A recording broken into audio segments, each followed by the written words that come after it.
بسم اللہ الرحمن الرحیم الحمدللہ والصلاة علی رسول اللہ اما بعد فاعوذ باللہ من الشیطان الرجیم بسم اللہ الرحمن الرحیم۔ حضرات سامعین، آج اس مسئلے کو میں بیان کر رہا ہوں، بہت ہی اہمیت کا حامل ہے اور یقیناً آپ نے ٹائٹل بھی دیکھ لیا ہوگا۔ تو یہ چونکہ ہر بندے کو یہ بات معلوم ہے کہ ابتدائے رمضان کے اندر ہی جو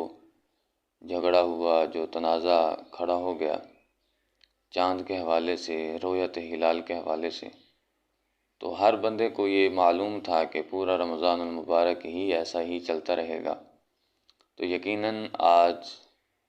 رؤیت ہلال کمیٹی کے مطابق 20واں روزہ ہے، جبکہ حقیقت اس کے برعکس ہے کہ پہلا روزہ جمعۃ المبارک کا تھا، فرضی روزہ۔ تو اس حوالے سے میں یہ محسوس کرتا ہوں کہ بیان کر دینا چاہیے تاکہ جو احباب پریشانی کا سامنا کر رہے ہیں کہ اعتکاف آج بیٹھا جائے یا کل، تو ان کی پریشانی کو دور کیا جا سکے۔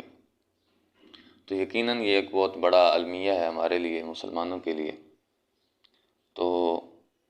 مسئلہ یہ ہے کہ اگر کوئی بندہ اعتکاف میں بیٹھنا چاہتا ہے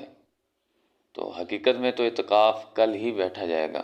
یعنی جو سنت موقدہ ہے آخری عشرہ کا، رمضان المبارک کے آخری عشرے کا جو اعتکاف ہے، سنت موقدہ ہے، وہ تو کل سے ہی ہوگا۔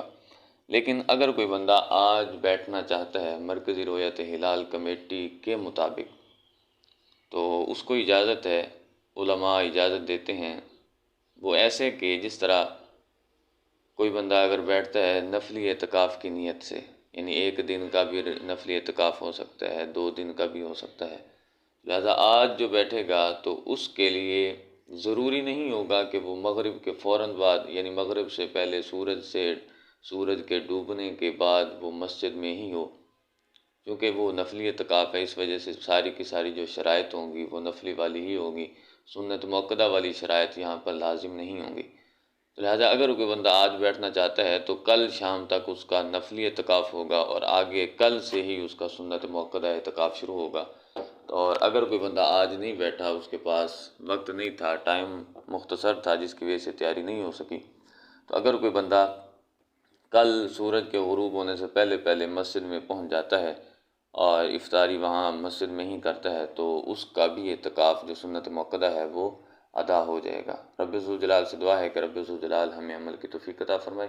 اور ہمیں سمجھنے کی توفیق عطا فرمائے، آمین۔